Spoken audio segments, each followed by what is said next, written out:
Aprel dalular üçün. Dalu, tayin ol. Aprel sana kaçıp kutulup bolmacak sinaglar getirir.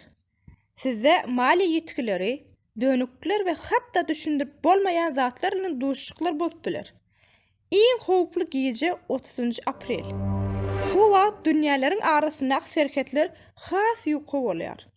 Zähmetim üçin minnetdarlyk hökmünde ýürege basın. 1-5 Aprel aralygynda size yetip gelýän hup barada gen habar duýdurşy gelir. Injalyklaryňyza üns bermän geçmeň. 6-10 Aprel aralygynda gara niýetli adamyň peýda bolmagy ol hoşniýetli maskanyň arasynda gizlener. Ýöne gözleri niýetini görkezer. 13-17 Aprel aralygynda mistik tötänikleriň we bimada edýän düşleriň tapkyry bolýar. Älim size bir zatlar habar bermek synaşýar.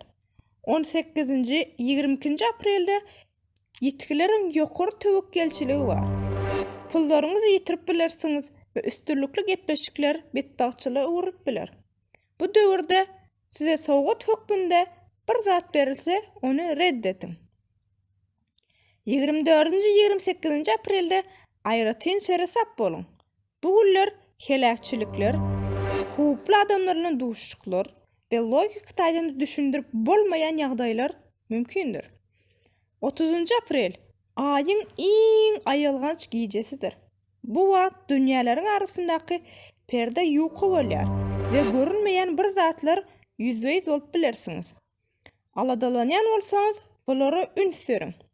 Bu size duýduruş. Sere sap bolun we töwereňizdäki alamatlary üns beriň. Öz ýyldyzyňyza Aprel näme getirjekdigini bilmek isteseňiz, liçkama ýazyň.